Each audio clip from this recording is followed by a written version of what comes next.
योगना कामदम मुक्तम चेमकाराय नमो नमः अवर सब गणो प्रक्षाल सकल भूतल मलंका मुनि विरूपाचे तीर्था सरस्वती अर्थो नोदुतम अज्ञान तिमरादान ज्ञानांजन शलाकया चक्षुमींदम इन तस्मी श्री गुरुवे नमः श्री परम गुरुवे नमः परमपाचार्य गुरुवे नमः सकल कुल सुबिंतम शेषां परिवर्तकम धर्म सम्मन भव जीवना प्रतिबोधकारम विदम शास्त्रम श्री इष्टोपदेश नाम देयम अश्मुनिगणकर्तारा श्री सर्पक देवा तदुत्तर गणकर्तारा श्री गणधर देवा प्रतिगणधर देवा तेषां सुधारमासा श्री आचार्य पूजपा स्वामी विचितम मंगलम भगवान वीरो मंगलम गौतमो गणि मंगलम कुंदारो जैन धर्मोसु मंगलम शर्मंगल मंगलम शरु कल्याणकारकम प्रधानम सर्वधनानां जैनम जेतु शासनम कोटिशतम द्वादश कोटो लक्षाणि चितिकानि चैव पंचाशत् संख्यमितच्युतं पद्मनाभं हरन्तवासेत्तं गणदेव गन्तें समं प्रणमामि वत्तिजितो चुनाव सच्चाज्ञान्ति शुद्धवती गौदो चालुचु अंगो वंग पैनियम पावड़े परमेश्वर परमामि उपभय चुड़िया चे सुत्ते थुई धमकाई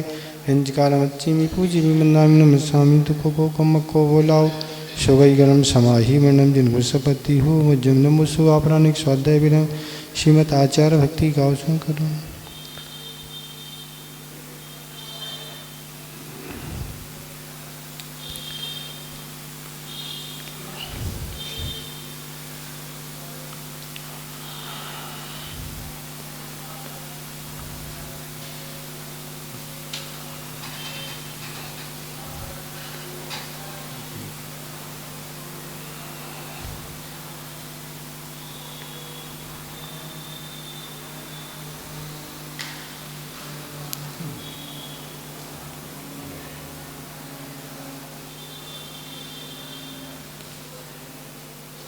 शुद्ध जलधि पारगिभ्य सुपरिमति विभावना पटुमतिभ्य सुचरितपोनि दिव्यो नमो गुरुभ्य छत्तीस गुण समग्री पंचव्याचार करण संदर्शी श्रावण कुशरी दम्बारी शया वंदी गुरुवत्ती संजय मेड़े तरंती संसाय शायरम गुरम चिन्नति अट्ठकम जमिन पाविंती हे नित्य मित्रंत हो नेता ध्यान अग्नि होता कुला षटकर्मा वीरता चुदंदना साधु गिरिया साधवा शीला प्रावणा गुरु प्रहणा चंदा जुति जुदगा मोक्ष द्वार कपाट पाटमता पीरंतु माम साधवा गुरवापंतु नित्यम ज्ञान दर्शन नायका चरिताण गंभीरा मोक्ष मार्गोपदेश का इच्छाइमंते आरवती गौज चल जो समनान संयुक्ताणम पंचव्याचारणम आयरियाणम आराधि सुदनानुपदेशाणम उज्जयाणम तीरगुड़ पाल्याणम सप्साणम चेंज कालवंचीमि पूजे मन्नामि नमस्सामि दुख को कमक्खो बोलाओ शुभगणम समाहि मंडम जन्मशपति हो मज्जम यस्य स्वयं स्वभावाप्ति रभावे कृत्स्न कर्मिणा तस्मै संज्ञानिरूपाय नमोस्तु परमात्मने। देवादिदेव खजाराट श्री आदिनाथ भगवान की, आचार्य पूजपाद स्वामी महाराज की, आचार्य गुरुदेव श्री विद्यासागर महाराज की, मुनि श्री विमल सागर महाराज की, तीन कम नौकड़ों महाराजों की,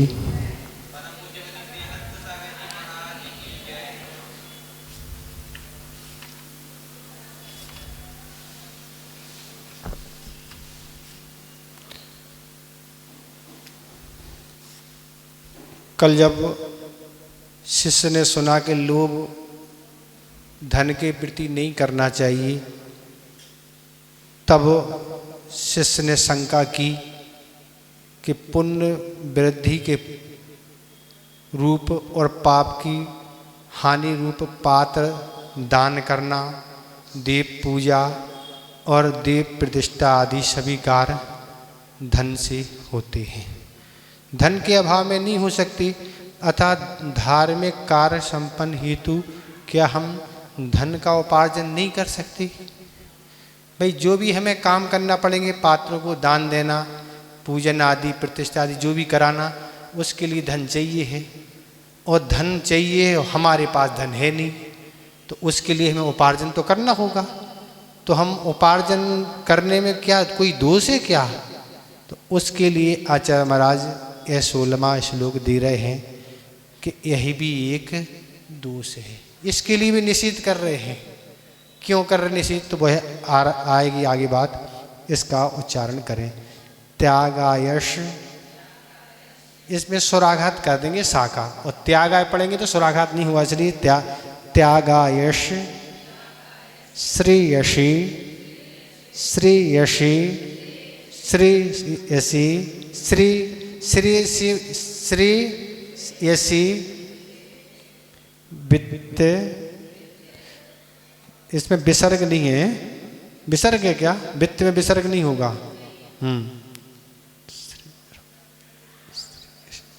त्यागाय श्रेयसी वित्ते, त्यागाय श्रेयसी वित्ते श्री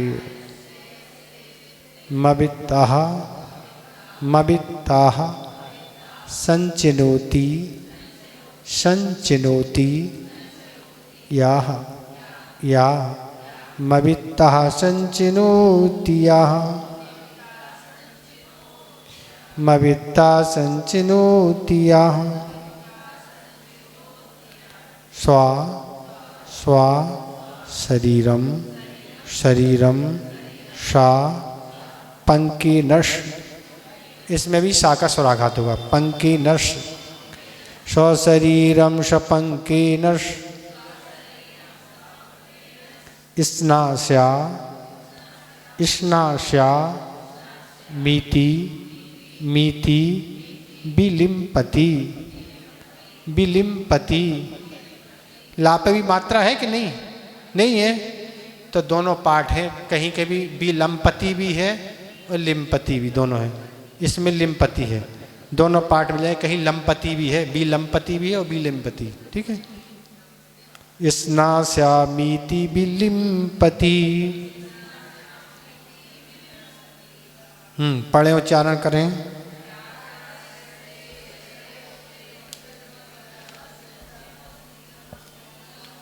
आवाज ही नहीं निकल रही, आज क्या हो गया पता नहीं, बन नहीं रहा उच्चारण क्या है? क्यों नहीं आया? आप नहीं आए तो वो कहाँ से आएगा?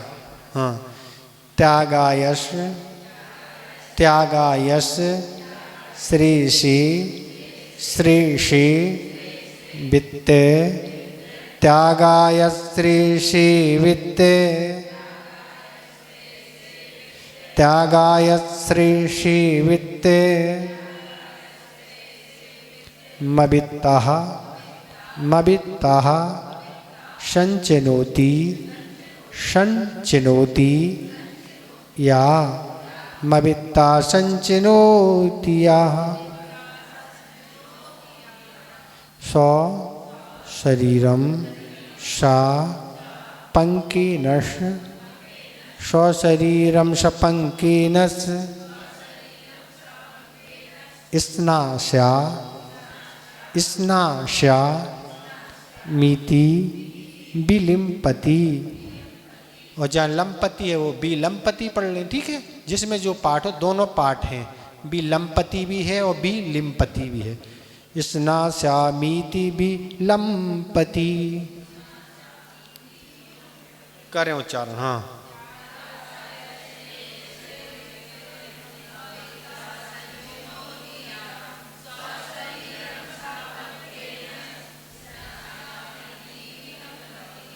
कहाँ पर कठिनाई हो रही उच्चारण में?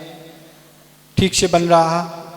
कोई भी चरण में कहीं उच्चारण में किसी को कठिनाई लग रही हो तो पूछ सकते। लग रही, कहीं लग तो नहीं रही? बन रहा है? अब नहीं बने तो बाद में पूछ लेना, क्या करें। आवाज़ तो अच्छी सी निकली नहीं है। चौथा चरण तो बिल्कुल ऐसे ही धीरे से छोड़ दिया। क्या कह रहे हैं? या माने जो, अवित्ता माने निर्धन मनुष्य, त्यागायश दान पुण्य करने के लिए, श्रेयसी अपने सुख और कल्याण के लिए, वित्तम संचिनोति कल्याण के लिए धन आदि को संचित करता है।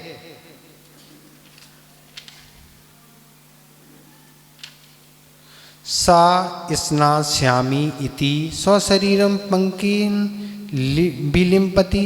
वह मनुष्य में स्नान करूँगा इस विचार से अपने शरीर को ही कीचड़ से लिप्त करता है। क्या कहने वाले हैं आचार्य? आचार्य महाराज से जो शिष्य ने शंका की कि हमें दान आदि करना है, हमारे पास धन नहीं है, इसलिए दान के लिए क्या हम धन कमा सकते? तो आचार्य महाराज क्या उदाहरण दे रहे, मुझे स्नान करना है इसलिए पहले कीचड़ को लेपना पड़ेगा फिर नहा लूँगा, अच्छा रहेगा। ऐसा उदाहरण आचार्य महाराज दे रहे कि जिस तरह तुम्हें धन नहीं है और धन किस लिए तुम्हें दान करना है, पहले कमाओ अर्थात पहले कीचड़ लगाओ। कीचड़ मतलब पहले दान करने के लिए क्या करो, पाप का संचय करो और फिर क्या करो, फिर वह धो। तो ये तो देखो उदाहरण है, उदाहरण तो उदाहरण है कि कीचड़ लपेट लिया तो पानी से धुल जाएगा तो पक्का है। पर क्या है, यहाँ जितना आपको दान करने में पुण्य लगना है उससे अधिक तो पाप का संचय होना है। इसलिए आचार्य महाराज निषेध कर रहे हैं कि तुम्हें दान करना है, इसलिए पाप करके तुम उस धन को संचय मत करो। देखो आपको सुन के बहुत अटपटा लग रहा होगा, महाराज बड़े बड़े जिनालय कहाँ से बनेंगे और क्या होगा, कहाँ से क्या होगा। सारी बातों को अभी हम सब स्पष्ट आपको कर देंगे, कहाँ से क्या होगा, आप चिंता ना करें, सब कुछ अच्छा होगा जैसा भी होगा। तो क्या कहने वाले हैं कि जो निर्धन है, निर्धन का अर्थ जिसके पास धन नहीं है, अब वह अपने जो भी भोजन पानी आदि है उतना ही आवश्यक है, उतना ही उसके पास धन है, तो अपने धन से वह अपना काम निकालता है। तो ऐसा निर्धन उसे कहते हैं धन निर्धन नहीं है। और अब जिसने निर्धन महाराज क्यों बना वो, तो निर्धन इसलिए बना कि पूर्व में उसने दान नहीं दिया, धर्म नहीं किया, तप नहीं की, त्याग नहीं किया, उसके कारण वह क्या बन गया, निर्धन बन गया। परोपकार नहीं किया और धन का भी सदुपयोग नहीं किया, इन कारण से वह भी निर्धन बना है। अब वह निर्धन तो बन गया, पर अब वह जान रहा है कि निर्धन अभी इस कारण बन गए, लेकिन अब आगामी जीवन में हम निर्धन नहीं बने, इसलिए वह एक शंका कर रहा है कि हम अब तो भूत में गलती हो गई, अब तो ना हो गलती, इसलिए हम अब दान पुण्य करना चाहते हैं, धन चाहिए है, इसलिए वह आचार्य महाराज से शंका कर रहा है। तो पूर्व में जिनने दान आदि नहीं दिया उसके कारण वह निर्धन बना है, पर अब कह रहे हैं आहार दान करना है, तो आहार दान करना है उसके लिए धन की आवश्यकता है। तो आचार्य महाराज तो यही कह रहे हैं जितना तुम्हारे पास है सो उतने में दो। आपके पास जो भी है ना, आप जो भोजन आदि करते उसमें आपकी जितनी शक्ति है, इसलिए आचार्य ने कर्ज लेके दान के लिए मना किया।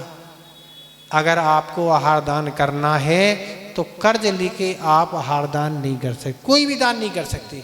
आपकी जितनी सामर्थ्य है उसमें आप दान करें, बस आप अपनी जो भी खर्चे हैं उनमें कटौती लगाएं। जो अपव्यय आप यहाँ वहाँ के कार्यों में धन का व्यय कर रहे हैं उसको नहीं करके आप अपना जीवन भी चलाएं, जो बचे सो उसमें से आप दान कराएं। उससे क्या होगा, उससे आप पाप में जो आपका धन जा रहा वो बच जाएगा और पुण्य आपको लग जाएगा, आप सदुपयोग में लगा देंगे धन, पर पाप करके नहीं।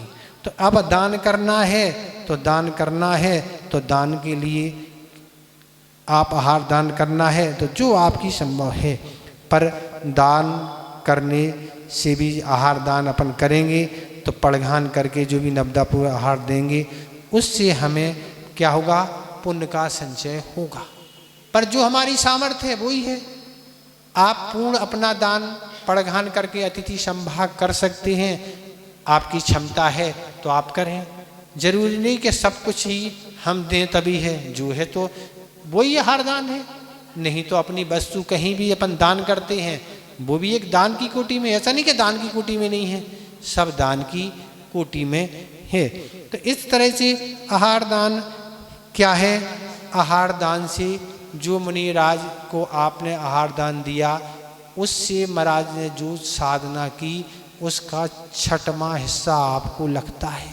6वां हिस्सा जो भी महाराज की आपने जो आहार दान दिया उससे जो भी कर्म निर्जरा हुई उससे छठा हिस्सा आपके खाते में जाना है, बिल्कुल पक्का। 15-17% हो जाएगा, नहीं वो आपको लगेगा। क्यों लगेगा महाराज? क्योंकि आहार नहीं होने से 6 आवश्यकता का पालन कैसे होगा? 1-2 दिन जीवन तो नहीं निकल सकता। अगर ऐसे उपास करते रहे अकाल में मरण होगा तो असंयम में जन्म होगा। यहाँ संयम में रह के हम जो पुण्य संचय साधना कर सकते थे, देवों में जाके असंयम में मरण हो पहुँच गए मरण करके। तो जितना अब पहले हमारा मरण हो गया वो हम कर्म निद्रा से बच गए, पुण्य का संचय नहीं कर रहे। इसलिए कब तक उपास करोगे? इसे छठा 6 आवश्यक का पालन करना, विहार करना। तो कहाँ से उपास में विहार हुआ? क्या मठाधीश तो बन नहीं सकते, आचार्यों की आज्ञा है, विहार करना ही पड़ेगा। एक सीमा तक ही एक नगर में रह सकते। तब कैसी होंगी वैयावृत्ति दूसरे साधु की कैसे होगी? स्वाध्याय कैसे होगा? बहुत से आवश्यक कार्य हैं तो बिना आहार के नहीं होगा। इसलिए आचार्य ने लिखा रत्नतय, जो आहार देता है वो रत्नतय देता है। क्यों देता है? रत्नतय का पालन बिना उसके कैसे होगा? बिना आहार के नहीं होगा। तो उसका जिसको महत्व समझ में आता है वह ये सब कुछ करता है। पड़घान आदि करके नवदा पक्ति बता वह दान करता, पर अपनी क्षमता अनुसार कर्ज लेके नहीं। पर आहार दान करते समय भी विवेक रखा जाता है कि कैसा क्या आहार दान करना। अंतरा है, उपास है, या बुखार है, या सर्दी का मौसम है, कौन सा मौसम है, कौन सी उनकी प्रकृति है, वात पित्त कफ क्या है। तो ये सारे विवेक रख के ही आहार दान दिया जाता है। अगर विवेक नहीं है तो पुण्य नहीं लग पाएगा। उतना विवेक तो रखना पड़ेगा, कौन सी चीज़ शुरू में, कौन सी मध्य में, कौन सी अंत में, क्या कैसे चलाना। ये विवेक आहार होना अलग है पर अनुकूल होना अलग है, दोनों में बहुत अंतर है। तो इस तरह से सब चीज़ें आदि देख के ही ऐसा आहार कराना कि जिससे औषधि की जरूरत नहीं पड़े। किन्हीं आचार्यों ने 4 आहार दान की जगह 3 दानों का ही उल्लेख किया। औषध दान को ही आहार में गर्भित कर दिया। आप इस तरह आहार दें कि औषध की जरूरत ही नहीं पड़े ना, और ऐसा आहार दे दिया तो क्या हो गया? फिर औषध भी खाने के बाद भी वह स्वास्थ्य अनुकूल नहीं बन पाएगा। ऐसा भोजन कैसा देना चाहिए? आपको स्वयं सीखना चाहिए। आहार दान करते समय आचार्य ने दाता के लिए माँ की उपमा दी है। जिस तरह माँ समझती है बेटी को कैसे क्या भोजन कराना, क्या करना, ठसका लगेगा, क्या होगा, ठंडा गरम आदि, वो नहीं समझता, बालक नहीं समझता। इस तरह से देना चाहिए। ये आपका विवेक है। बीच बीच में लाइटर की आवाज़ आए वो तो अच्छा नहीं है। लोग कहते चम्मच गिर गई, वो भैया कान में आवाज़ आ रही ना, क्या कहते हैं, नहीं वो ऐसा हो गया, नहीं वो चम्मच गिर गई, वो अरे कितने झूठ बोलोगे ना। चम्मच और लाइटर की आवाज़ में कोई अंतर नहीं आता। अब लोग जलाते ही हैं, कुछ लोग कहीं बनाते हैं, कहीं कराते हैं, पर आगम का उल्लेख है आपको जहाँ आहार कराना है वहीं आप भोजन बनाएं। 4 कमले वहाँ बनाया, यहाँ ला के रख रहे हैं, तो इसमें ये आगम का दोष आता है। आवागमन बार बार करना अच्छा नहीं मानता। आप वह स्थान देखें जहाँ प्रकाश हवा आदि हो, उस स्थान पर करें आप व्यवस्था ना। तो ये अब ये भी है, ये भी कारण है कि महाराज फिर गर्म आदि करना पड़ता तो सामने सामने नहीं हो पाता, इसलिए 2 स्थान हम लोग रख लेते। होशियार तो ना हैं आप लोग, तो आप व्यवस्था आप इस तरह से भोजन आदि करें जिससे इसी जरूरत नहीं पड़े ना गर्म करने की। पहले से आप इस तरह से विवेक से काम करें तो ये भी जरूरत नहीं पड़ेगी। अब बनाते कहीं हैं और करते कहीं हैं। गैस का चूल्हा रख लेते, वो यहीं बनाया है, कहते हैं बनाया कहीं है। महाराज कैसे पता लगता है? तो आपको एक दिन एक प्रसंग सुनाएं। क्या हुआ एक बार कि कहीं आहार बनाया और कहीं बना के बाहर रख लिया, और जैसे ही किसी महाराज का जाना हुआ, महाराज यहीं बनाया है, देख लो ये गैस का चूल्हा रखा है और सिलेंडर भी रखा है, पर देखा उस सिलेंडर तो रखा है, चूल्हा रखा, पर रेगुलेटर ही नहीं है ना। पता पड़ गया कि नहीं बनाया। आप ही झूठ साबित हो गए ना। वहाँ की गर्माहट अलग रहती है, सब पहचान पता लग जाती, गर्माहट रहती है जहाँ आपने बना। तो ऐसे काम नहीं करना जिससे लौटने का अवसर बन जाए, बीच बीच में लाइटर करने से अंतराय आदि की स्थितियां बन सकती हैं। तो इसलिए इसमें आहार दान करते समय सारे विवेक आदि रखने पड़ते हैं। भोजन ये अतिथि वहाँ जो प्रोषद आदि अतिथि संभाग आदि के अतिचार आदों में कहीं ये प्रसंग में उमा स्वामी मेरा लिखा है कि ऐसा पका होना चाहिए, न कच्चा हो न ज़्यादा पका हो। इसलिए संपूर्ण चीज़ें अच्छे से पकी होनी चाहिए, पानी भी पर्याप्त उबला, जो भी चीज़ें दाल सब्जी रोटी, तो वह उसका पाचन सुगमता से होता है। अगर भोजन कच्चा है तो आंतों में जाके, जैसे गीली आपने गेहूं आदि डाल दिए चक्की में, वो पाटों में जाके चिपक जाती, ऐसे ही चिपक जाता है कच्चा भोजन आंतों में जाके, तो ये वायु आदि उत्पन्न करता है। इसलिए आचार्य ने आहार के लिए औषध की उपमा दी है। इसलिए ये सारी चीज़ें आपको ही स्वयं व्यवस्थित करना चाहिए, कहाँ क्या आवश्यक है तो आप स्वयं इसमें देखें और अपना विवेक स्वयं आप रखें। समय समय पर होगा, हम बताएंगे कभी, अभी समय नहीं है, समय होगा तो इसका हम वर्णन करेंगे। दूसरे नंबर पर औषध दान करना है तो वो कह रहा धन की आवश्यकता है, और धन नहीं है तो औषध नहीं है, तो इसलिए ये भी बहुत ज़्यादा आवश्यक है। तो भी आचार्य महाराज कह रहे जो तुम्हारी हैसियत है, जितना धन है सो आप उसमें औषध दान करें, पर इसके लिए संचय ना करें। और आवास दान आदि है तो आवास दान भी धर्म ध्यान के योग बनाना है। नसिया आदि एकांत ऐसे स्थान जहाँ अच्छे स्थान, उसके लिए धन की आवश्यकता है। और उपकरण दान पिची आदि कमंडल शास्त्र आदि करना है तो इसमें भी धन की आवश्यकता है। तो आचार्य महाराज यही कह रहे हैं जो आपकी हैसियत है, जो आपके पास वित्त उपलब्ध है, उससे आप दान करें। हमें ये सब चारों दान करना है, इसलिए हम पहले पाप करें। क्या करेंगे? आप धन अर्जन के लिए हिंसा करना पड़ेगी कि नहीं? हिंसा करना पड़ेगी, और हिंसा करने से पाप का बंध होगा। झूठ भी बोलना पड़ेगा, चोरी भी है, परिग्रह है और मायाचारी है। जो कुछ करना सो सब कुछ करना पड़ेगा। न्याय अन्याय का उस समय कोई विवेक नहीं रखा जाएगा, और उससे ऐसा पाप बंद हो सकता है कि आचार्य महाराज कह रहे तुम्हारी दुर्गति भी हो सकती है। इसलिए ऐसे दान करने के लिए धन का संचय मत करो। ये आचार्य महाराज कहने वाले हैं। बड़ी बड़ी फैक्ट्रियां लगाओ, बड़े बड़े कारखाने जिनमें 24 घंटे आरंभ हो रहे हैं, और महाराज हमारा दान करने से सब कट जाएगा, ये आप युक्ति मत लगाएं। आपका जितना है सो आप उतने ही में करें। ये नहीं बड़ी बड़ी फैक्ट्रियों में न्याय अन्याय से और रात्रि भोजन आदि कुछ नहीं, नियम संयम कुछ नहीं, बस इसी में लगे हैं कि हमें तो दान करना है। ये नहीं, क्योंकि आचार्य उमा स्वामी महाराज स्वयं लिख रहे बहु आरम परिकृतम नारकस्यावसा, बहुत आरम और बहुत परिग्रह से नरक आयु का बंध होता है। आचार्य महाराज कह रहे तुम धन के त्याग करने से, दान की तुलना से सोच रहे कि सब अच्छा हो जाएगा। नहीं, आप तो पहले इन पापों पर नियंत्रण लगाओ। न्याय नीति से जो कुछ हो जाए सो आप कर लो। आपके खर्चों में से जो बच जाए उसको आप इस दान पुण्य में लगा दो, और आप खूब ज़्यादा आरंभ पाप आदि करके खूब धन करके दान करो। तो ये आचार्य महाराज कह रहे कोई भी अयोग्य व्यापार आदि करके, जो आपके कुल के योग व्यापार आदि नहीं हैं, उन व्यापारों आदि को करते जा रहे हैं। कौन कौन से अयोग्य व्यापार होते? तो बहुत से ऐसे अयोग्य व्यापार होते, उन अयोग्य व्यापारों को मत करो। इस तरह से धन कमाने के बाद भी, धन कमा भी लिया, भाव बदल गए। कमा तो लिया, पर अब लग रहा भैया कमा तो लिया, आप रहने दो, कौन दान करे ना। भाव बनाए थे किस लिए कि दान करेंगे, अब बदल गए।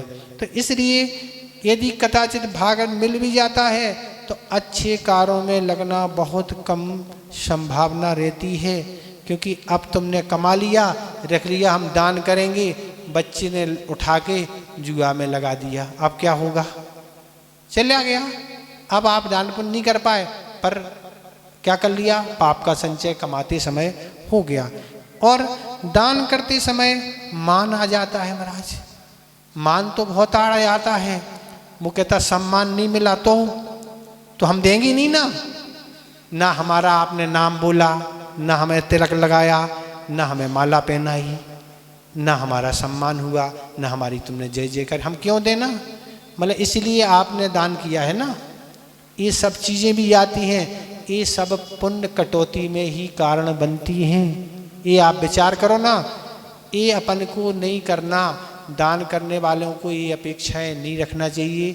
पर जो कमेटी के लोग या जो हैं उस समिति के लोग, उनका ये दायित्व कर्तव्य है कि उस व्यक्ति की प्रशंसा करें, ठीक है, उसके दान की अनुमोदना करें, उसका स्वागत सम्मान करें, सब करें, वो उनका दायित्व है। वो नहीं करेंगे वो उनकी कमी है। पर अगर दान देने वाला चाह रहा है तो उसमें से पुण्य की कटौती हो रही है। आपने बोल दिया और दे नहीं रहे, चक्कर लगा रहे, आपका पुण्य कट रहा ना। पहले आप बताएं कि हम आज जो दान बोल रहे हैं वो हम इतने दिन में देंगे, तो उसमें दोष नहीं लगेगा। पर आप नहीं बोल रहे हैं तो उसमें दोष आपको ही लगेगा। और उसके बाद दान देने के बाद कोई वस्तु दे दी और स्वामित्व भी रखा है, मंदिर है, वेदी, मूर्ति आदि, टेबल, तरह तरह की जो चीज़ें थी उसमें देखते रहते भी रखी है कि नहीं, कोई ले तो नहीं गया। अब आप उसके स्वामी नहीं हैं, आपने दान कर दिया, आपका स्वामित्व अब समाप्त हो गया, आप स्वामी नहीं हैं। अब जो समाज जाने वो समाज, हम तो दान, पर अगर आप इस तरह देख रेख कर रहे हैं, स्वामित्व जता रहे हैं, तो आपने अभी दान ही नहीं किया, क्योंकि आप अभी स्वामित्व रखे हैं। तो ये सब चीज़ें बहुत सोचनी है। पुण्य ऐसे ही नहीं मिलता है महाराज। पुण्य कैसे? पुण्य तो है ओस के समान और पाप है बारिश के समान। ये स्थिति है। उससे घड़ा भर सकता क्या? उससे घड़ा भर सकता नहीं, भर सकता, और बारिश से भर जाता। तो आचार्य महाराज कह रहे पुण्य बहुत कठिनाई से संचित होता है और पाप तो यूँ बारिश के समान होता है। पर बुद्धिशाली कुछ ऐसे हैं जो ओस से भी घड़ा भर देते हैं। कैसे भरेंगे आप बताओ? ओस से घड़ा भर सकते हैं आप? नहीं भर पाएंगे। हम बता दे रहे, आप भर लेना कल जब भी ओस हो, अभी नहीं। कैसे भरेंगे? रात में एक चादर बिछा देंगे, वह ओस रात भर सूख के सुबह उसमें डाल लेंगे, उससे घड़ा भर जाएगा। भरेगा नहीं? भर जाएगा ना। आपने सैनिक चरित्र पढ़ा नहीं है ना? हाँ, सैनिक चरित्र में ये आया है। क्या कह रहे हैं? तो ये कह रहे हैं ऐसे निंदित आदि कार्य करने के बाद आप और भी काम है हमें, वो कह रहा है मंदिर आदि बनवाना है, उसके लिए भी धन संचय करना, मूर्ति आदि का निर्माण कराना, ये भी सम्यक दर्शन आदि कारण है। पंचगण आदि, वेदी प्रतिष्ठा आदि और पात्रों आदि में भाग लेना, इस तरह से तरह तरह से वो कह रहा है हमें दान करना है। तो दान करने के लिए धन चाहिए। पर आचार्य महाराज कह रहे हैं किसी भी कंडीशन में आपको पाप का संचय करके क्या है, दान के लिए धन का संग्रह नहीं करना। आप संग्रह नहीं करेंगे तो उस पाप से बच जाएंगे। न्याय नीति से और हो रहा है, सहज भाव से आपके पास धन आ रहा है, तो आप पाप कारों में नहीं लगा के जो भी आपकी हैसियत है, शक्ति है, उस धन को आप दान करें। अन्यथा शास्त्र आदि आपको उपलब्ध कराना है, और भी जो भी काम है आप सब करा सकते। एक कंडीशन और आचार्य महाराज ने रखी है कि आचार्य सम्बद्ध महाराज ने रत्कर्ण सापचार में कि दान देकर कुछ भी पाने की इच्छा नहीं होना, बदले में कुछ चाहे नहीं होना, ये दान का स्वरूप उन्होंने लिखा है। अगर आप दान करके पितृ बदले में कुछ भावना रख रहे हैं तो भी आचार्य ने उसको सही दान नहीं माना। हमें महाराज खूब आशीर्वाद दे देंगे, तंत्र मंत्र पकड़ा दे देंगे, ये दे देंगे, वो दे देंगे, ये कर देंगे, ये क्या है? कुछ इच्छा नहीं होना, उसको आचार्य ने दान कहा। अगर आपकी इच्छा है ये मिल जाए वो मिल जाए तो ये दान का स्वरूप नहीं है। अब सोचो, आप कहने को कार्य बहुत सारा हम कर रहे हैं, पर उस कार्य में फल कितना मिल रहा है ये विचार करो ना। हम तो एक ही उदाहरण देते हैं, आपको भी दे दें कि सब लोग पेपर देते हैं और गारंटी से यही कहते हैं नहीं वो तो 90 नहीं 95 आएंगे, हम नहीं निकालेंगे। पर जब रिजल्ट आता है तो 20 ही आते हैं ना नंबर। यही यहाँ स्थितियाँ यही हैं। पुण्य कार्य बहुत सारे हम करते हैं, क्रियाएं बहुत करते हैं, सोचते बहुत पुण्य लगेगा, पर सही स्वरूप नहीं समझ के जिस रूप में जैसा करने चाहिए नहीं करके, चाहे पुण्य के हो चाहे कोई अनुष्ठान कोई कार्य हो, उसलिए हमें उस इतने फल की प्राप्ति नहीं हो पाती, यही स्थिति होती है। तो ये कह रहे हैं अपेक्षा कुछ भी मंत्र तंत्र आदि कोई भी अपेक्षा नहीं, अपेक्षा आपको करना नहीं है। जो आप कर्तव्य करेंगे आपको नियम से पुण्य का संचय होगा, ये पक्का है। दानात भोगा, आचार्य समझ भाग दान से भोगों की प्राप्ति होती है। आप जो भी दान करेंगे उसके फल स्वरूप अगले भाव में आपको भोग मिलेंगे ही, पक्का है। जिनने दान दिए हैं वर्तमान युग में अनेक कथानक आप देख लें, सब भोग मिलेंगे। दान का ये फल ही है, आपको कुछ चाहने की आवश्यकता है ही नहीं। तो इसलिए आप आचार्य महाराज इसमें ये कह रहे हैं कि अपने आवश्यक आदि पालन का नहीं करके, अपने कर्तव्य को पालन नहीं करके रात दिन धन में ही लगे हुए हैं और कह रहे हम दान करेंगे। अपने सब आवश्यक और कर्तव्यों का पालन करो, आचार्य कह रहे। फिर आपको जो कुछ समय मिलता है सो आप न्याय नीति से संचय करो, अपने घर परिवार का पालन पोषण करो कि जो आवश्यक है आपके लिए। पर हम रात दिन लगेंगे, हम सोचे उससे हम ज़्यादा पुण्य कमा लेंगे, तो पुण्य ज़्यादा होने वाला नहीं है, पाप की ज़्यादा आय होगी। तो इसलिए आप इस तरह से एहसान कभी नहीं करना चाहिए। महाराज मैंने इतना दिया है, एहसान हमारा कर्तव्य तो हमने दे दिया, हमारा आभार। ये तो ये कहो हमें बड़ा सौभाग्य मिला जो हमारे धन का सदुपयोग हो गया, दुरुपयोग नहीं हुआ, पाप कारों में नहीं लग के अच्छे काम में लग गया, इसलिए बहुत अच्छा काम हुआ, ऐसा मानने चाहिए।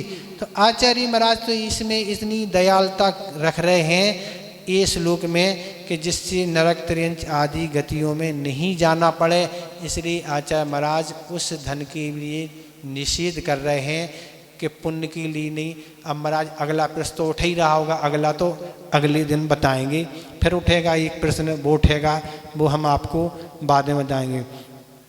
तो इस तरह से अब आप कहेंगे मंदिर आदि मूर्ति आदि का इनका निर्माण कैसे क्या होगा, बहुत आवश्यक है समाज में। तो आप अगर न्याय नीति से काम करेंगे सब कुछ अच्छा होगा। आप अगर सादगी जीवन बिताएंगे तो आप कम धन में अपना काम निकल जाएगा और धन बचेगा, सो आप सब जगह लगा सकते, सब हो सकता। अभी आज खर्चे पर कोई नियंत्रण नहीं है, बहुत ज़्यादा खर्चे की स्थिति लगी है, इसलिए अपने लिए नहीं हो पाता। अगर केवल दान से ही धर्म नहीं होता है, हम के महाराज धर्म कैसे होगा, पुण्य कैसे होता, तो परिणामों की जहाँ निर्मलता है वहाँ हमारा धर्म हो रहा। ये नहीं मानो कि हम यहीं बैठे सो धर्म हो रहा, मंदिर में बैठे सो नहीं, ये कोई धर्म की परिभाषा नहीं। धर्म हम कहीं भी बैठ के कर सकते हैं, जहाँ हमारे परिणामों में निर्मलता है वहाँ हम धर्म कर रहे, चाहे भोजन बनाते समय, चाहे ग्रहण करते समय, चाहे और कार्य, जहाँ हमारे जीवों के प्रति दया है, बचाव का भाव है, अच्छे परिणाम है, वहाँ हमारा धर्म ही चल रहा। अगर दान करने से ही धर्म होता है तो फिर त्रियंच तो धर्म कर ही नहीं पाएंगे ना, वो क्या करेंगे ना, उनके पास धन है कुछ तो है ही नहीं ना, क्या करेंगे वो। तो बिना क्या है, बिना धन के भी क्या हो सकता है, धर्म हो सकता है।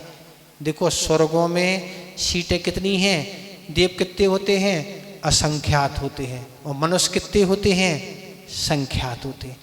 अब असंख्यात सीटें देवों की संख्यात जीवों से कैसे भर सकती क्या, नहीं भर सकती।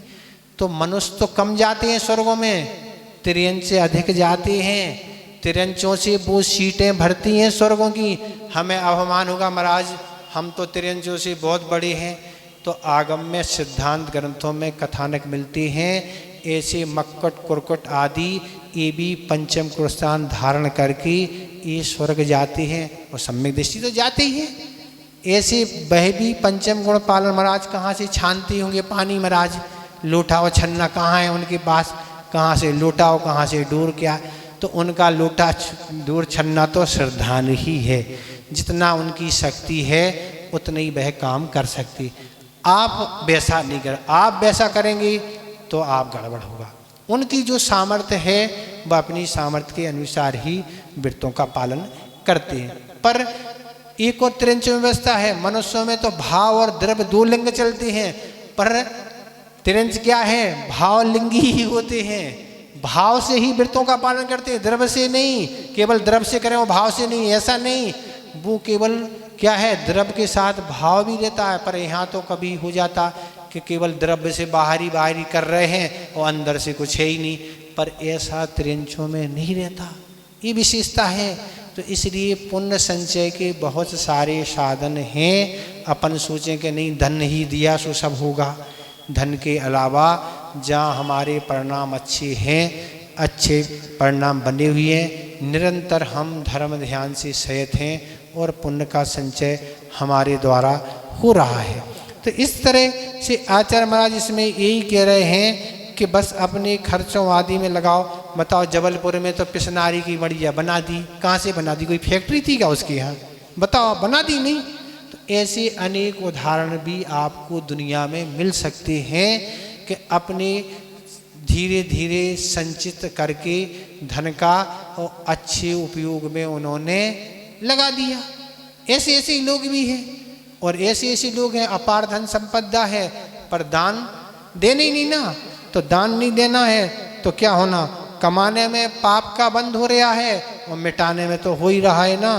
तो इसलिए आचार्य महाराज कह रहे हैं कि अनीति आदि से इसलिए धन का संचय मत करो, नीति पूर्वक सब काम ही आपको करना होंगे। तो आप क्या होगा, आप सतगति के पात्र होंगे, आपकी दुर्गति नहीं होगी। अगर आप ये न्याय अन्याय का भूल जाएंगे, अन्याय में लगे रहेंगे और जो आपके आवश्यक आचार्यों ने बताए हैं उनका आप पालन नहीं करके रात दिन धनई में लगे रहेंगे, तो क्या होगा, उतना पुण्य का संचय आपको नहीं हो पाएगा कि हम दान कर लेंगे तो सब हमारा जी सब निपट जाएगा। सब नहीं निपटता। ये आचार्यों की नीतियां हैं, ये आचार्य के दिए हुए वचन हैं, इनमें कोई शंका करने की कोई गुंजाइश नहीं। महाराज ये तो बहुत एक जगह स्टोपदेश पढ़ा रहे थे कहीं, तो बहुत संदेह था, महाराज ऐसा तो हो नहीं सकता, क्या है। दूसरे दिन, पहले दिन श्लोक हुआ, दूसरे दिन फिर शंका आई, फिर हमने जब उनको तर्क आदि दिए तब उनकी समझ में आई कि हाँ महाराज आप सही कह रहे हैं। हमने सभी तो चक्रवर्ती बनते नहीं, सभी पुण्य नहीं है कि पूरे पुण्य से उन्हें मिला हो और सबके पास पड़ा हो और देते जाओ। सभी के पास तो है नहीं, सभी चक्रवर्ती हो तो है नहीं। पर प्राय करके तो कर्म भूमि में पुरुषार्थ करके ही कमाना पड़ता है और कमाने में सब कुछ होता है। दिन पर दिन ऐसी स्थितियां बन रही हैं कि संक्लेश और पाप आदि ज़्यादा करना पड़ रहा है, तब जाके क्या है धन का संचय हो रहा। नहीं तो बहुत कठिन होता रहा है। दिन पे दिन पैसे करने, धन कमाने में, अर्जन करने में कठिनाई बढ़ती जा रही। कंपटीशन का ज़माना है और भी बहुत सारी सरकारी आदि बहुत सारी दिक्कतें हैं। तो दिन पे दिन कठिनाई बढ़ती चली जा रही है। इसलिए आचार्य महाराज इस श्लोक में यही बात कह रहे हैं कि अपना विवेक रख के अपने जो भी नित्य कर्तव्य हैं, धर्म ध्यान के आवश्यक कार्य हैं, उनको आप अच्छी से करो और न्याय नीति से ही धन का अर्जन करो।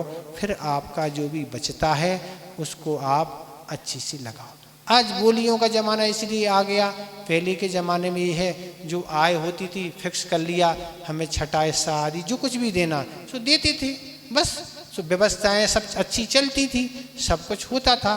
पर ये आज कर्तव्य गृहस्थों ने करना बंद कर दिए, इसलिए वो बोलियों का ज़माना चालू हो गया। क्या करें, किसको क्या करें, कहाँ से लाएं। तो इस सारी स्थितियाँ हो गई हैं। इस तरह यह है आपका श्लोक हो गया। टाइम भी अपनी गति से बढ़ ही रहा है। इसमें आपको जो कुछ और कुछ पूछना हो सो आप अच्छे से पूछ लें। क्या पूछना है? और कल सुबह कार्यक्रम है, महाराज का दीक्षा दिवस है और परसों मुकुट सप्तमी है। तो उस दिन भी अभिषेक निर्माण कल्याण का कार्यक्रम है। दोनों दिन सुबह, कल और परसों सुबह सुबह ही कार्यक्रम है। दोपहर में तो कोई कार्यक्रम है नहीं, तो क्लास का कल लो परसों क्या करना, छुट्टी तो नहीं रखना, लगाना है, क्या करना है? क्लास तो लगाना, परसों पास रहेगा ना आप लोगों, किसी का हो सकता है, सबका नहीं, हमें नहीं पता है। क्लास तो लगाना ये है, कल लो परसों छुट्टी तो नहीं रखना कोई, ठीक है, लगाना है, मतलब यही है। हमने कि पूछ लें आप लोगों से ना, आप लोग अनुमान लगा लें कि छुट्टी होगी तो कुछ लोग सोचेंगे चलें, कुछ कहेंगे नहीं चलें, तो ये सारी स्थितियाँ हो सकती हैं। तो इसमें आपको कुछ समझ में नहीं आया हो तो आप पूछ लें, पर ये बहुत अच्छी बात है कि अपने दान को दहान थोड़ा भी शोभनी वही है जहाँ मान सम्मान की भूख ना हो, किसी तरह की कोई इच्छा ना हो, बस वही थोड़ा दान शोभनी है। करोड़ों अरबों से ही सब पुण्य का संचय होता ही नहीं है। अपनी शक्ति को छिपाना भी नहीं है और अपनी शक्ति से अधिक भी नहीं देना। नहीं तो अपने संचय किया हुआ दान संचय कर लिया, रख लिया, अपन सोचे इसको देंगे, और अगर वो सामने वाला गलत कार्यों में लगा देगा तो निमित्त कारण आप बनेंगे और वह पैसे का अपव्यय होगा। इसलिए अपने ही हाथों हाथ जहाँ आप उचित समझें, जहाँ उसका अच्छा से सदुपयोग हो सके, अच्छे कार्यों में लग सके, जहाँ आप उचित समझें उसका अपन वहाँ उपयोग कर सकते, नहीं तो सारी गड़बड़ी हो जाएंगी। इस तरह से इसमें यही आचार्य महाराज ने कहा कि अपना विवेक रखो, बस इसमें नहीं कि रात दिन हम इसी में लगे रहें और अपने कर्तव्य को भूल के, कल जो श्लोक आया था कि लोभ वृत्ति में ही हम लगे रहें, हमारा जीवन प्रतिपल आयु छीन हो रही है, इसका हमें कोई क्या है पता ही नहीं, और हम निरंतर सोच रहे हैं कि अच्छा अच्छा होगा। अच्छा क्या होगा? जब जाना होगा फिर क्या अच्छा होगा? वहाँ तो जाना ही होगा ना, और जाने के बाद फिर तो भोगने की ही बात होती है। क्या? अब ऐसा तो कोई आगम का नहीं हो, लेकिन अपनी शक्ति उसी स्थिति को देखो ना, 10 भी हो सकता, ज़्यादा भी हो सकता। आपकी आय कितनी है, फिर आपका पालन पोषण परिवार का कितने में अच्छे से चल सकता है, वो आप सब देखें, उसका आप विवेक लगाएं। आप सादगी से जीवन जिए, अच्छे से रहें, कितना आपका उपयोग हो सकता, उसके बाद कितना बच सकता, वो आप करें ना। आप देखें, एक एक अपन कोई हेतु एकदम नहीं बना सकते कि नहीं 10 ही के 20 ही, ज़्यादा भी हो सकता, कम भी हो सकता, नहीं भी हो सकता, भावना भी हो सकती। ये नहीं सोचे कि हम दान नहीं दे पा रहे हैं तो हमारा मनुष्य जीवन बेकार है, हम कुछ भी नहीं करें, ये नहीं। ठीक है, हम भावना रखें, हमारे पास नहीं है, दूसरे को पास है, उनको हम प्रेरणा दें, भैया दान करें, अच्छा रहेगा। और अगर जो दे रहे हैं उनकी अनुमोदना करें, हाँ आप अच्छा कर रहे हैं, ये सब काम तो कर सकते ना। ये 10-20% अपन कुछ भी नहीं कर सकते, ऐसे कुछ आगम में अपन को पढ़ने में नहीं मिला, पर इतना है अपनी शक्ति का जरूर ख्याल रखें, अपनी शक्ति से जान देना कि हम आज दान दे दें और फिर हम किसी के सामने कल हाथ फैलाएं, वो अच्छा नहीं ना। और ऐसा भी नहीं कि पूरा पूरा हम अपने लिए बचा लें भोग के लिए और हमें कोई अपने कर्तव्यों की बात ही नहीं।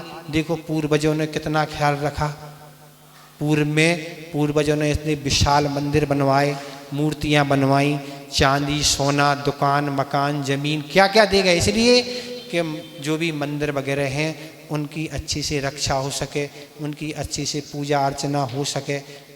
ये सब चीज़ को देके वो देके गए, इसलिए देके गए और पुण्य का संचय करके चले गए वो, अब उनका पुण्योदय में आएगा। तो इस तरह से अपन को सबको ध्यान रखना है।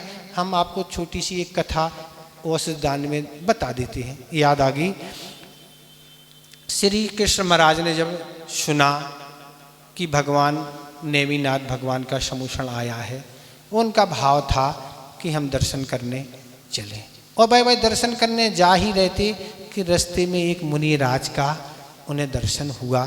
वो मुनि महाराज की काया क्रश हो गई थी, बहुत क्रश, ऐसे लग रहा था कि बहुत बड़ा इनको रोग है। पर उनको मन में यही भाव आया कि समोषण तो हम बाद में जाएंगे, पहले कर्तव्य हमारा ये है। मुनि महाराज के समीप पहुँचे और उनका देखा शरीर तो लग रहा है कि कोई वैद्य को दिखाना आवश्यक है। तुरंत अपने सेवक को भेजा कि अच्छे वैद्य को एक लेके आओ। वह सेवक वैद्य को लेके आया। उस वैद्य ने उन मणिराज का अच्छे से शरीर का निरीक्षण करके संकेत दिए कि इस तरह की औषध अगर इन्हें दी जाएगी तो कुछ दिन में ही इनका स्वास्थ्य अनुकूल हो जाएगा। श्री कृष्ण महाराज ने जो भी योग औषधि थी अपने यहाँ भी पड़घान करके दी, अन्य जगह भी जहाँ जहाँ भी प्रतिदिन आहार आदि होता था वहाँ भी उनने भिजवाने की व्यवस्था की और कुछ दिन में ही महाराज का वह जो शरीर ग्रस्त था, जो रोग था, वह पूर्ण ठीक हो गया। और जाके उन्होंने समोसण में तीर्थंकर प्रकृति का बंद कर लिया। सोच लो आप, अपन को लग रहा है बहुत सामान्य काम है महाराज, ये अपनी वैयावृत्ति है। कहाँ वैयावृत्ति अपन को आवश्यक है। अपन को कभी महाराज को बुखार हो सकता, सर्दी हो सकती, कुछ भी हो सकता है। ये अपना दायित्व कर्तव्य है कि अपन जो भी अपनी मर्यादा में है उस मर्यादा में रह के उनका अपन वैयावृत्ति और उपचार उनका कर सकते। बहुत सारे ऐसे प्रसंग आते हैं तो ऐसी वैयावृत्ति करने से भी 16 कारण भावना में आचार्य उमा स्वामी महाराज ने वैयावृत्ति को तीर्थंकर प्रकृति बंद के लिए कारण रखा है। कोई सामान्य चीज नहीं है। कथा तो बहुत लंबी चौड़ी थी, हमने तो संक्षेप में आपको सुना दी चुकी, समय हो ही रहा है, संस्मरण भी आपको सुनाना है। तो इसलिए ऐसे अब एक प्रश्न और भी उठता है लोगों के दिमाग में, महाराज हम तो जो अपने लिए बनाते हैं सो वो ही देंगे ना। तो ये आचार्य महाराज जब जबलपुर में 2001 में तिलवारा घाट में समय सार पढ़ा रहे थे तब किसी ने इस तरह का एक प्रश्न किया आहार दान के लिए। तो आचार्य महाराज ने उसका उत्तर यही दिया। आचार्य महाराज ने उनसे पूछा, भैया ये बताओ जब आपको सर्दी होगी तब आप उकाली बनाएंगे क्या? नहीं, हम किसी महाराज को सर्दी हो गई मान लो, भैया हमें तो जब सर्दी होगी तभी हम बनाएंगे, तो उनकी जब तक ठीक हो जाएगी ना। तो ये आपका विवेक है? नहीं, ये आपका अतिथि संभाग व्रत क्या कह रहा है, आपको विवेक रखना है, ये आपका उचित गुण है। अभी महाराज को उकाली की आवश्यकता है कि खिचड़ी की आवश्यकता है कि दूध की आवश्यकता है कि मीठी की आवश्यकता है, किसी चीज़ की इस स्थिति में, बीमारी अवस्था में या किसी भी अवस्था में क्या आवश्यकता है, ये आपका विवेक गुण है। उसको आप विवेक गुण को ध्यान रखते हुए ही हम उनके इस क्या है आहार दान करें, उसको रखें। ये जानकारी करना पड़ेगी।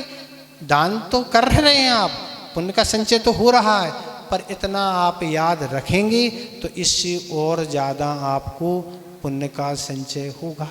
नहीं तो गड़बड़ क्या होगा, कर्तव्य तो कर लेंगे पर वह तो अपनी समता भाव से सहन कर लेंगे, सब हो जाएगा, पर आप जितना ज़्यादा से ज़्यादा संचय पुण्य का करते वो आप नहीं कर सकेंगे। तो ऐसी सब कुछ भी है धारणा, भैया हमने जो बनाया वही हम खिलाएंगे, तो भैया आप कुछ भी कर सकते। तो ये तो आगम की परिभाषा अतिथि संभाग व्रत का यही अर्थ है कि जो हमने अपने लिए बनाते हैं अतिथि के अनुसार और अपन दे देते हैं। ये नहीं कहते हमने अतिथि को बनाया, हमने स्वयं बनाया। अतिथि आएंगे तो उनको आहार दान करेंगे और फिर देंगे, उसके बाद हम स्वयं करेंगे। नहीं आएंगे तो भी हमें करना, हमें तो दोनों स्थिति में करना, वो आए या ना आए, हमें तो करना ही है। तो इस तरह के दान की पद्धति है, इन दान की ऐसा ध्यान रखना पड़ता, नहीं तो हम अपने लिए। तो ये आपको विवेक रख के काम करना है। इस तरह आपको यह श्लोक हो गया। और आपको कुछ पूछना हो तो पूछ लें, नहीं तो आपका समय हो रहा तो आपको संस्मरण सुना दें, ठीक है। आगे अच्छे से समय में उच्चारण अर्थ आदि को कहीं कोई किसी को कुछ पूछना हो तो पूछ लें। बाकी हमने तो आपको स्वयं शंका उठा के बता दिया कि हम यही सोचें कि कैसे क्या तीर्थ आदि बनेंगे, कैसे क्या होगा, सब अच्छा होगा। भावना हम अच्छी रहेंगे तो सब कुछ अच्छा होगा। उसी के लिए संस्मरण आपके सामने आ रहा है तो आपको और समझ में आ जाएगा।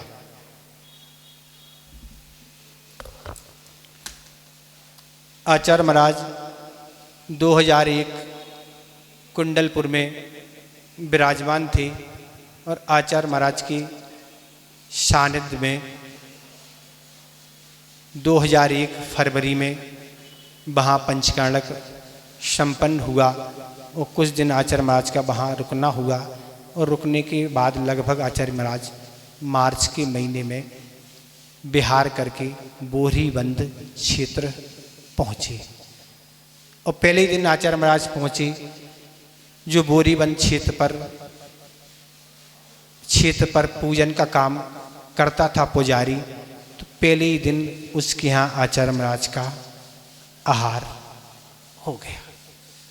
अब जैसे ही पहले दिन उसका आहार हुआ, वह तो ऐसा नाच रहा है, ऐसा खुश हो रहा है कि अनेकों व्यक्ति लाइन में लगे हैं, अनेकों जगह से चौके आए हैं, पर उनको अवसर नहीं मिल के उस पुजारी को अवसर मिल गया।